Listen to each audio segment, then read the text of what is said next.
Welcome back once again to the Imaginary Gallery. It is TJ, your host, and we're still exploring Jackson MacKenzie's book, Psychopath Free, Recovering from Emotionally Abusive Relationships with Narcissists, Sociopaths, and other toxic people. The long-awaited section regarding the monster's love triangle. And according to Mr. MacKenzie, there are three main characters in a psychopath, as he calls it, a psychopath's love triangle, and with each one, the psychopath must wear a specific mask and act in a certain way, which is very close to home. I have experience with this part, so he's telling it to you for me. In this triangle, which represents three sides, how fitting. Number one in this triangle would be you. You, yes, you. Instead of feeling shameful like most normal or regular people would, when this creature cheats, they actually go out of their way to ensure that you know about their infidelities without ever admitting to them. Of course, this involves openly flirting with others, many times online, on social media, bragging to you about all the people who want to be with them, and calling you crazy and jealous when you react accordingly. With you, this creature acts covert, ambiguous, condescending, and always tries to keep you doubting the relationship. Gaslight. The second part of this triangle would be the new target. The creature is not interested in torturing the new target yet. Instead, this creature will use your impending self-destruction to lure in the next victim, the favorite. As you begin to fall apart, it's easy to point at your departure texts and evoke sympathy from the new target because of how crazy you've become. The psychopath will put the new target on the pedestal that you were on previously, explaining how much happier he or she feels now with his new target. The new target will feel elated to be the one that gets to save this psychopath from their supposedly abusive partner, which is you. The mask the psychopath dons is one that makes them appear innocent, victimized by you, of course, and in need of saving from you. At the same time, they're extremely complimentary and grateful to the new target, whom they credit with restoring their happiness, kind of like it did with you at the beginning when you first met the creature. And then, of course, the third part of this triangle would be the fan club. The psychopath also needs to keep a close watch on their supply of friendships. Even the least perceptive person in the world could notice when a relationship coup is happening. So instead of openly cheating and replacing one victim for another, the psychopath must be a little more careful than that. So what they'll do is engage in serious talks with their flying monkeys, which are probably friends that are interconnected between the two of you, and tell these people just how much the current relationship is hurting them to gain sympathy, pity play. And they start to hand out shallow praise as a way to ensure loyalty. Oh, you look really nice today. Oh, I can't be with him anymore. He did this, and oh. Well, this is preliminary damage control. to make sure they remain in a favorable light even after the obvious cheating. They want to be sure that their fan club is there to clap louder than ever when they bring the new target in on display, showing just how perfect their new life is. Every tiny bit of support they get from their flying monkey friends further confounds you. You'll wonder how in the world anyone could support this person. With their fan club, the psychopath is schmoozing, charming, looking for sympathy, and ultimately acting very cheerful when it comes to parading the new target around and receiving congratulations and support from all the monkeys that are flying, or the minions. There's a tiny little excerpt in here called "The Following," which states, no matter how much they abuse their partners, toxic people will always have a loyal following of fans cheering for every single thing they do. These people happen to be blinded by shallow flattery that the manipulators use to control them. Fan clubs change often, as the psychopaths' friendships are neither deep nor meaningful in any way. Keep that in mind. All that matters is constant attention and adoration. So anybody who fails to provide this mindless reinforcement will promptly be replaced with somebody else. Jackson says for you to think about the amount of calculation and planning it must take to pull this off, which we're referring to parading their new partner in front of you and showing how happy he or she is, fake. Well, Jackson tells us that these people are cunning, cold, and very aware of their own behavior. They take on 3 different personas in order to make you doubt your own sanity. Now, after this breakup, when most regular or normal people would feel very embarrassed and secretive about entering a new relationship so quickly afterwards, this psychopath will openly brag about how happy they are with the new partner. And even more surprising, they expect you to be fully happy for them. Sick. Otherwise, they'll be able to say that you're bitter and jealous. So during this period, they make a post-dump assessment. If you grovel or beg, they might find some kind of value in your energy. They'll be simultaneously disgusted and delighted by your behavior. If you lash out at them and begin uncovering lies, they'll do everything in their power to break you down. Even if you come back to them later with an apology, they will permanently despise you for daring to talk back to them. You've seen too much. You've seen the predator that exists behind the mask.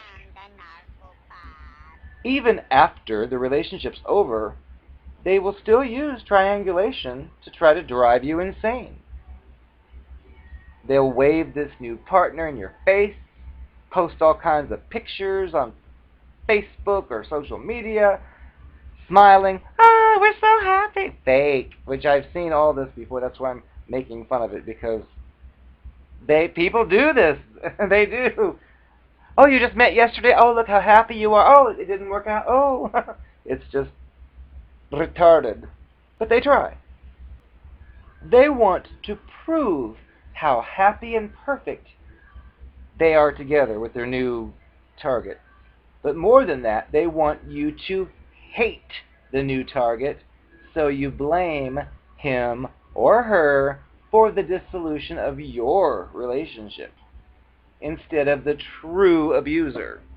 So, how can you protect yourself from this devastating emotional abuse? First, you must learn something I've told you: self-respect. Jackson will discuss this in more detail later on in the book. But the bottom line is, you need to know what is acceptable and what is unacceptable behavior in a relationship. You should know that a partner who cheats and antagonizes is not worth your time. You should never resort to calling yourself crazy in order to account for their extremely retarded behavior. But that's hard to do with these subtle, covert types and their crazy-making abuse, which I've learned that you're there in tune with it from day to day. Nobody else is. And for everybody else, they're Mr. or Mrs. Perfect. So when you step forward to your flying monkey friends that they've become friends with and say, something's wrong, I think this is going on or that's going on, you look like the retarded one, because they've done nothing but put on a good mask for all the others. So when you step forward thinking there's something wrong, then people think there's something wrong with you. And this is where he introduces the detective rule. If you find yourself playing the detective with someone else, you should remove them from your life immediately, which is easier said than done. Then he reminds us of the constant. Do you have to play detective with your constant?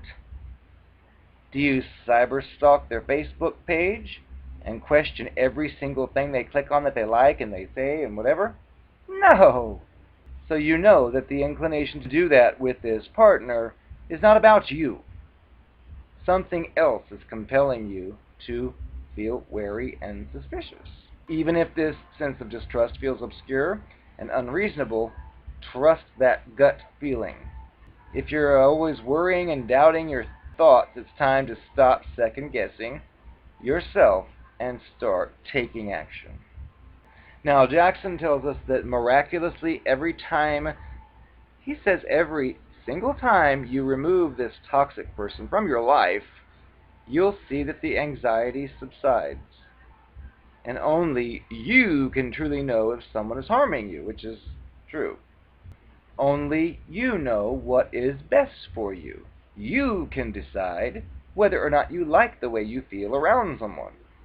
And he says something important I've covered long ago, which is, no one can ever tell you that your feelings are wrong. Well, that's not true. They do, but Jackson is saying they shouldn't be, because your feelings are your feelings. They may be misguided or inaccurate, but if you feel a certain way in a certain situation, well, you feel a certain way in a certain situation. And I've met a few of these that, for example, I would have escaped from a monster, which I've made very clear to the new one. I was like, oh, this person's awful, oh, this person's awful. And then things bonded together slowly and then got closer. And then after I felt like we established what's wrong and what not to do, all of a sudden, the very same thing's going on. So naturally, I would be like, that's just like what the last one did. We've talked about this. And I would be attacked. Don't you dare compare me to that person. How dare it? And it's like, what? And that does go on. And yes, that's one of their subtle forms of abuse, which I kind of got off the topic. But to continue, if I'm feeling the same way I felt being yanked down a hall of mirrors with the previous person, and now I'm experiencing the same thing with you, the new person, it's a natural thing for me, who's in touch with my feelings, to say, this feels an awful lot like it did with that last joker. And instead of saying, really? How so? Ooh, let's discuss. It's, don't you dare. You become ridiculed. So that's a symptom. You're dealing with an abusive monster, because they should be concerned with your concern, but because it's about them, typically you'll be attacked. So he tells us that triangulation leaves long-lasting emotional wounds, and you do start to feel like you are this jealous, needy, insecure creature. He tells us to start healing those wounds and understand that your insecurities were manufactured. You were not yourself. You were manipulated. The real you is a kind, loving, open-minded, compassionate person. You do not need to question these things anymore. And there's one last in this identity erosion section, which is silence. Silence is one of the most powerful tools of identity erosion. It is covert punishment, which is intended to manipulate a change in your behavior without actually appearing to be openly manipulative.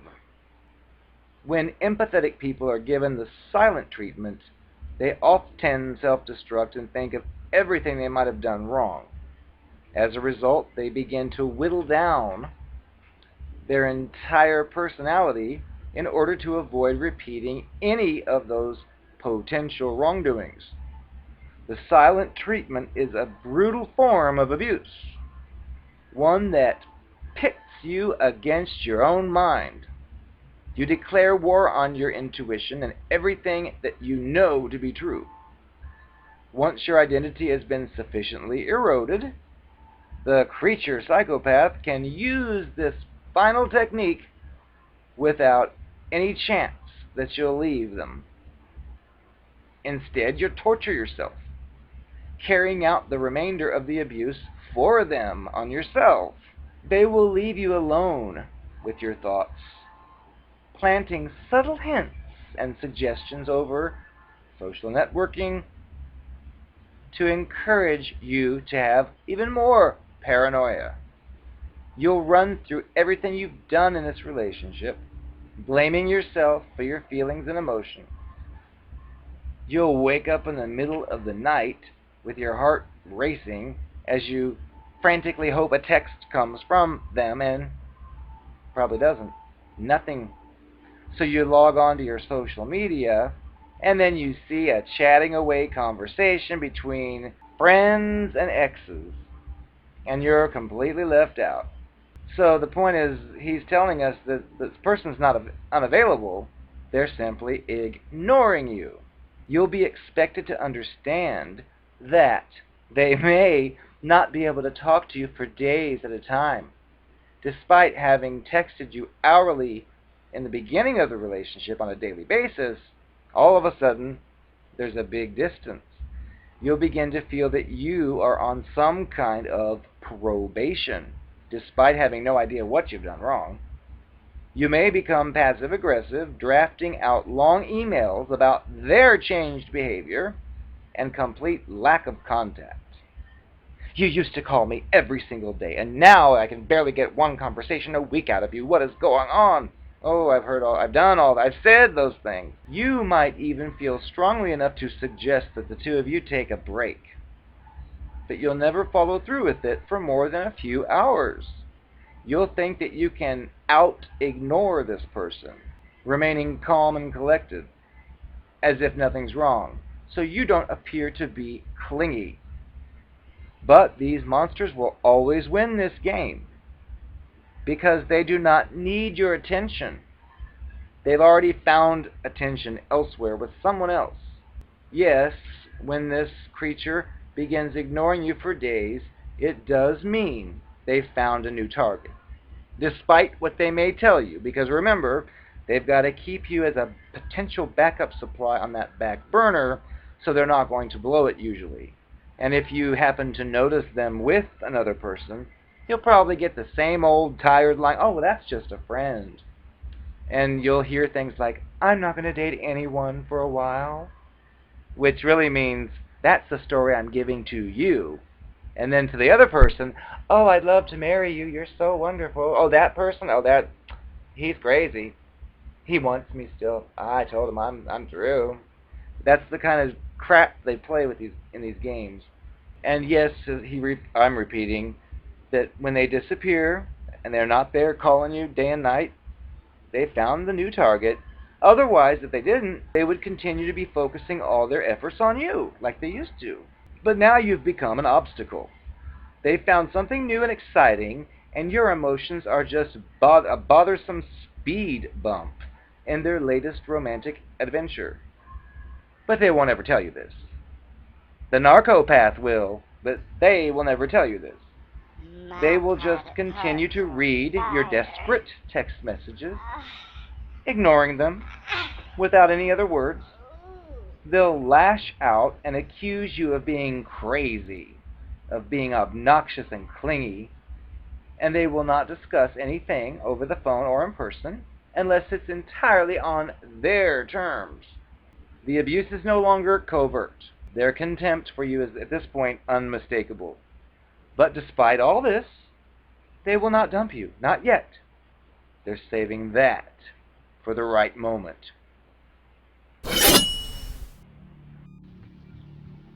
Another thing is your friends. Notice how when we met, I didn't really have any friends to speak of to share with you, but I certainly noticed that you did. So I made sure to assess each and every one of them. Friends can be very influential. In fact, I would go to them on a regular basis without your knowledge and be sure to tell them not to tell you. I was only looking out for your best interest. And I got all kinds of information on you. And I spread lots of information on you too. I noticed having friends involved usually helps my case. And it did. The times when you figured me out and you wanted to leave me, I would call your friends in tears and say, "Oh, he's just so insensitive." And they knew exactly what to say to you to get you to call me right back. And it worked once again. So all of these little things added together and built up this wonderful experience in your mind, which made it easy sometimes for you to overlook the evil things I did, because you'd never had anyone who just fit so well into your life like I did. That's why our breakup is different from other ones. Plus, you remember how I just couldn't get enough of you in the first few weeks, and then at the end it was like I don't even want to see you ever again? And that's just too much for some people to handle. And it gets them trying to come after me for closure, whatever that is. Honey, the door's closed because I opened up a new one. End of story.